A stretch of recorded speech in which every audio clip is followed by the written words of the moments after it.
we've done is we've built out this login screen. We've defined how access control services is going to work. We're now navigated to where we got our main screen. Now we need to actually create a place where we can keep track of the scores and the rules of how our game is going to play. So what we're going to do is we're going to figure out how do we want to do our storage. We got a couple of different options that we could use. We could use Windows Azure storage.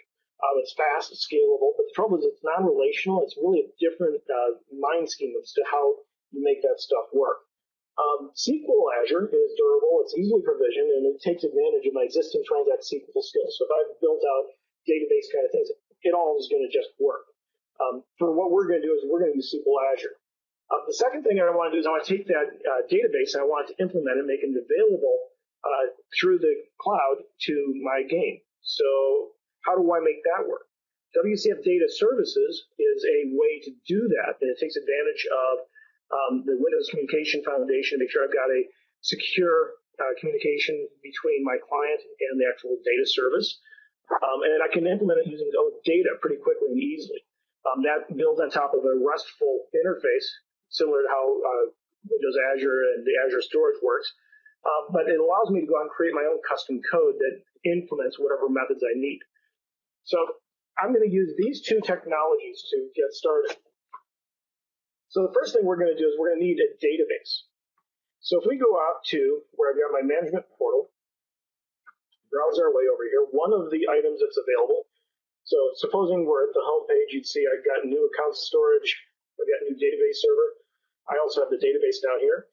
I can just click on create a new database server, and we're going to create a database for containing our schema, our basic data.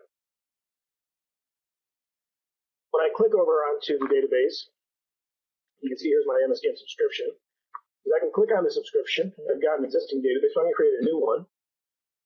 Pick the data store where I want this to run. I'm going to run this in North Central. This is where I want my database to be the same place that I'm running my compute. So North Central is where I'm going to run this. I'm going to create a database, a server instance there, using MSDN as my administrative password or login. I could use SA, not really. There's a lot of things you can't use: admin, guest, DB manager, etc. I have to use something that is different. So I'll use MSDN, and I'm going to type in a strong password that is going to be at least so many characters, is going to be at least uppercase, lowercase, has a base digit, and a non-alphanumeric character. And I have to type it twice. And once I've created a database, I'm going to add where I'm going to run this stuff from. Now I'm doing some development here, so I'm going to put in my local my local dev at work, and I'll put in my IP address, which I can copy from the IP address range here. So I'll just grab this and paste that in. And then I can also allow Windows Azure Services to access this. That's where my compute instance running up in the cloud will be able to get to it. So I've got the 0 range, I've got my local range. Click on Finish. And this is going to actually create a server for me in my subscription. And it's going to call this M3BRTL81NS. And each one of these names is uniquely created for me. And inside of that server, I can add a database. So I'll create a SQL Azure database. We'll call this my DemoDB. I'm going to use a 1 gig web edition just because I want to keep it small. I could go as large as 150 gig, I believe. And anything above 50 to 150 is the same price. You don't have to pay for any extra. But here's my demo database. Once I've created this and I've got my fully qualified database server name, the same way we had our where we had RPA demo at accesscontrol.windows.net. This is whatever my database server name is, database.windows.net, which is where all the SQL Azure stuff lives. I can go out and I can then connect up and manage this by clicking on the Manage icon, and this then would let me go out and I can then create the database and show how it's going to work. And so then I can go in, and there's a server-like management tool. If you don't have SQL Server Management Studio installed, you can use this to remotely manage that database. Or if you do have SQL Management Studio installed, I could also connect up to this database from there as well. All we have to do is click on the appropriate thing and then log in using the connection string for it. So let's go back over here onto SQL Azure. And I'm connecting up to this server, always MSDN, put in our secret password, and click on login.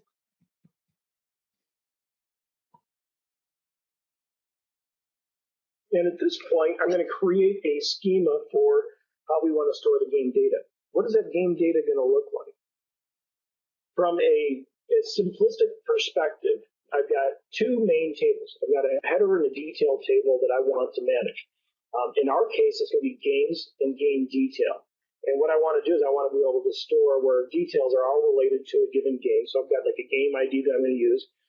And I want it to be such that I can go out and pull back games that are related to me. So I have like a user ID on that game as well.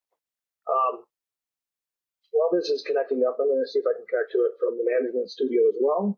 So here I've got Management Studio. I can type in that name of that server, put in my username, MSDN, and my password, and say connect. And the neat thing about SQL Azure is that I can use all of my existing tools to work with it, whether it's SQL Management Studio, whether it's Visual Studio, as well as that online management tool.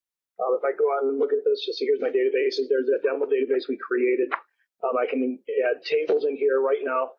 If I open this up, there's no tables created yet. If I go out to my management portal, you'll see that here I can see the same database server.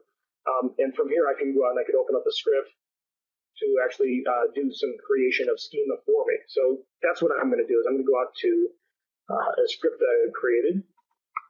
And in my code, FY12, start, I have a script for creating my RPA games database. I've done this a couple times, so I've actually got the script already created and available to me. But what this script does is it's going to go out and it's going to create a table for me, games, and that game table then is going to have a unique identifier for the game ID.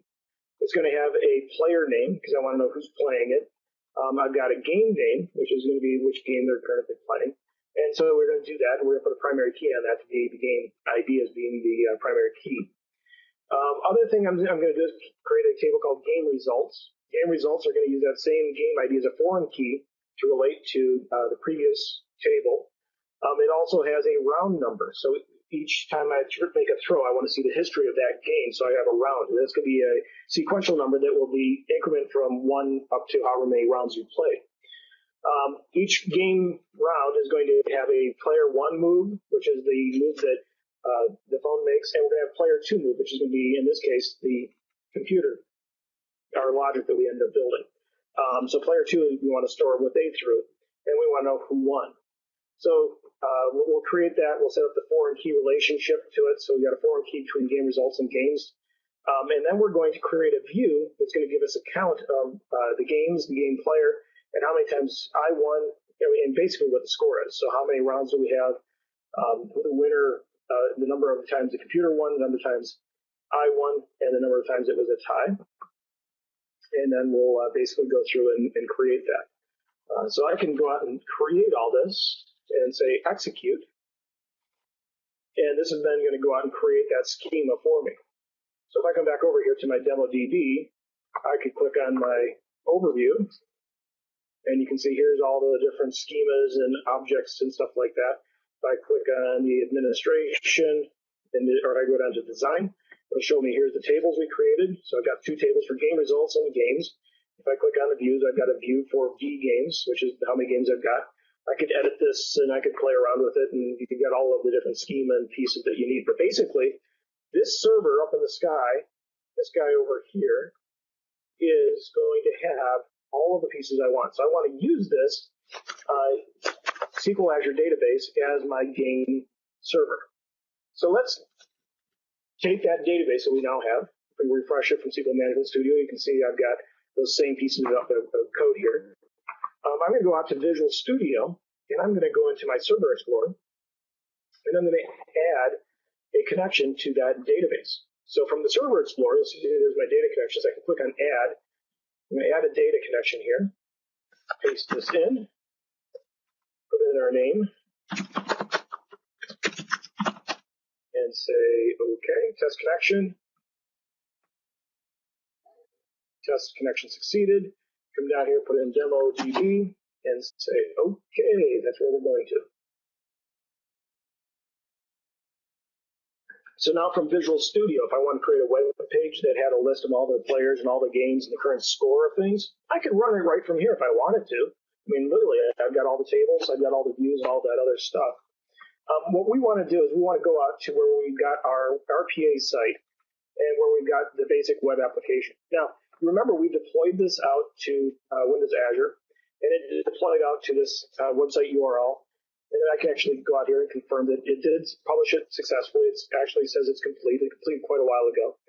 If I click on the website URL, it actually should open up a browser window for me and show me what that site looks like.